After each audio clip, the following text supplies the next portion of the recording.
Salam, hər vaxtınız xeyirli olsun dəyərli izləyicilərimiz. İslam deyir ki, verilişinin növbəti buraxılışında hər birinizi xoş gördük. Vətən Allahın bizə əmanət etdiyi müqəddəs torpaqdır. Elə bir torpaqdır ki, uğrunda canlar fəda edilib və edilməkdədir.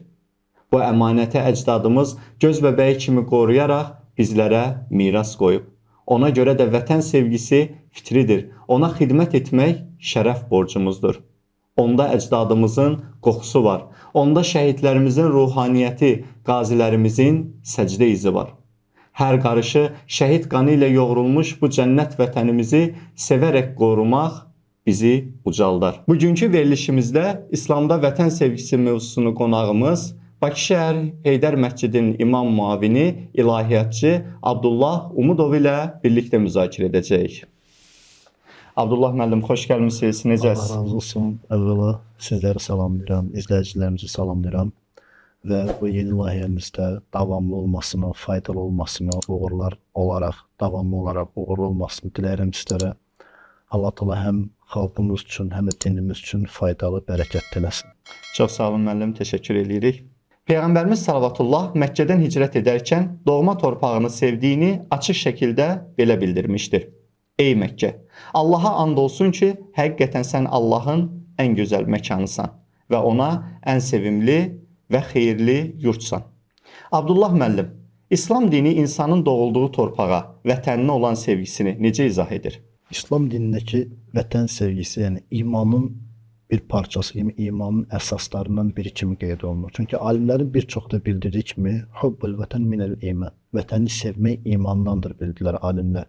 Və Peyğəmbərimiz sallallahu aleyhi ve səlləmində xüsusən də Məkkədən ayrıldığı zaman orada işlətdiyi bir cümlə ki var, həm də kəlamların davamında. Əgər deyir, sənin xalqın məni buradan çıxarmasaydı, mən səndən ayrılmazdım ey Məkkə. Yəni bu Peyğəmbərimiz sallallahu aleyhi ve səlləmin doğulduğu, böyüyüb boya başa çatdığı torpaq olan bir sevgisinin və o torpağı candan sevdiyinin, iman olaraq sevdiyinin bariz bir nümunəsidir.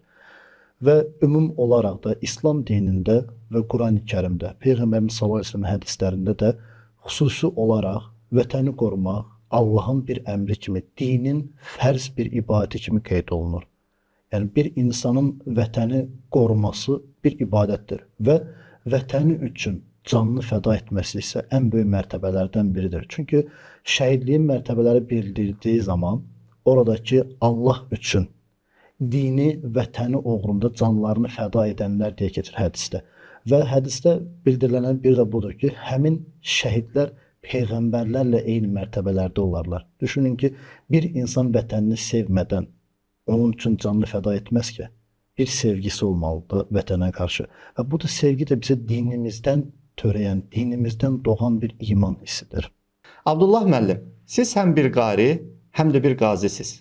44 günlük vətən müharibəsinin iştirakçısısınız. Sizin nəzərinizdə müsəlmanın vətən sevgisi necə olmalı və hansı öhdəlikləri daşımalıdır? Bugün bəzən cəmiyyətimizdə belə deyək ki, belə bir fikirlər formalaşır ki, vətəni müdafiə eləmək, yəni sevməkdən irəli gəldiyi üçün sadəcə hərbi qulluqçularımızın vəzifəsiymiş kimi düşünülür. Əslində isə vətəni sevmək, vətəni müdafiə etmək hər bir bu torpaqda yaşayan hər bir Azərbaycanlımızın vəzifə borcudur. Yəni İslam dininin baxdığı nəzər nöqtəsi budur ki, hər bir müsəlman olduğu, yəni doğulub, boya başa çatdığı bu torpağı sevmək məcburiyyətindədir, belə deyək. Yəni icbari olaraq sevgi içdən imanına bağlıdır, qəlbən imanına bağlıdır bu sevgi. Və bir insan vətənin sevdiyini deməsi onunla yetinmir. O sevgi üçün nələrsə ispat etmək lazımdır Allah üçün. Allah qatında nələrsə ispat etmək lazımdır. Misal üçün bir insan müəllimdirsə, haqqı ilə öyrəndiyi elmini tələbələrinə çatdırması.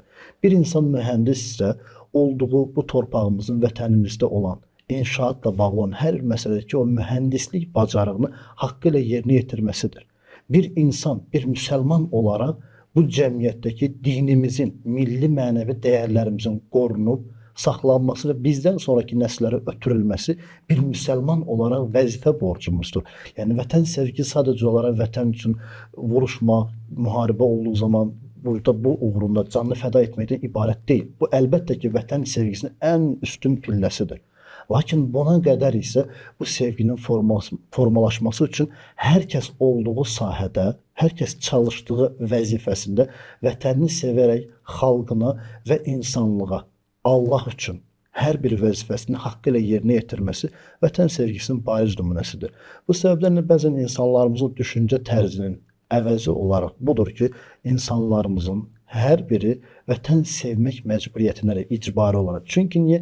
İman əhli olan insanın qəlbində vətənə olan sevgisi yaranır. Bir insanın vətən sevgisi ilə bağlı durumu necə ola bilər ki? Yəni Allah bunu insana əmr edir ki, vətəni sevmək imandandırsa, Peyğəmbərimiz sallallahu əleyhi və səlləm öz torpağına olan sevgisini imanı ilə bağlayırsa, bu zaman buradan nəticə olaraq çıxır ki, vətəni sevməkdəki məsələ İslam dininin bizlər üzərinə qoyduğu bir mükəlləfiyyətdir.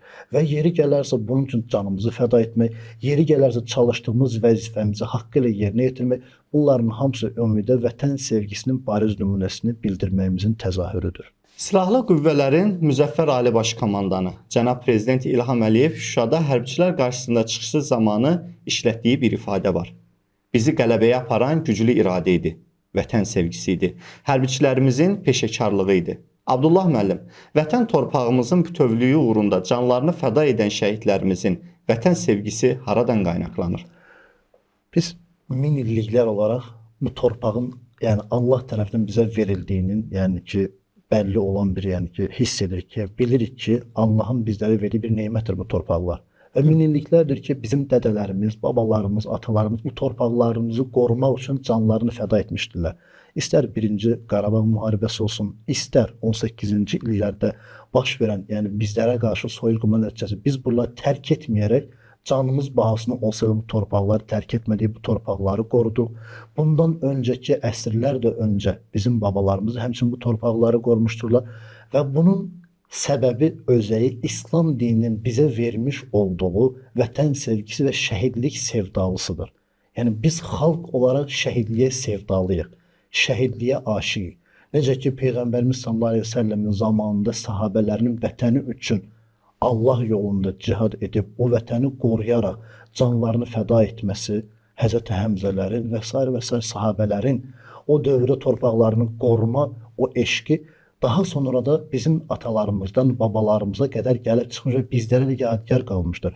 Və bugün də gördüyünüz video materiallarda və ya eşitdiyimiz onlarla bağlı hadisələrdəki şəhidlərimizin vətən müharibəsi zamanı dedikləri sözlər hər birisi dinimizin onların qəlbində aşladığı vətən sevgisinin təzahürüdür ki, onlar hər bir şeyində Allahu Ekber deyərəkdən, vətəni sevmək imandandır deyərəkdən və vətən üçün mən şəhid olmağa gəlmişəm, Allah üçün canımın, qanımın son damlasına qədər bu vətən üçün xərcləyəcəm deyə ifadələri də bizlərin, yəni Allaha tərəfindən dinimiz vasitəsilə bu vətəni sevmək sevgisinin təzahür olduğu, vətəni sevməyin bizlərin üzərində bir mükəlləf olduğunun belgisidir. Çox sağ olun Abdullah müəllim, təşəkkür edirik sizə. Bir daha İslam Deyiki kollektiv adından verilişimizə gəldiyiniz üçün sizə öz minnətdarlığımızı bildiririk. Çox sağ olun, təşəkkür. Biz də sizlərə hər zaman irəlidə olasınız, hər zaman insanlıq üçün, dinimiz üçün faydalı olasınız. Çox sağ olun. Müsəlman üçün vətən sevgisi imanın bir parçasıdır. İnsan vətənini sevdikcə içindəki iman dərinləşir. Çünki torpağı qorumaq əslində Allahın əmanətini qorumaqdır. Vətəni sevmək, Yaradanın yaratdığını sevməklə yanaşı, haqqa sədaqətin, şəhid qanına ehtiramın adıdır. Allaha əmanət olun.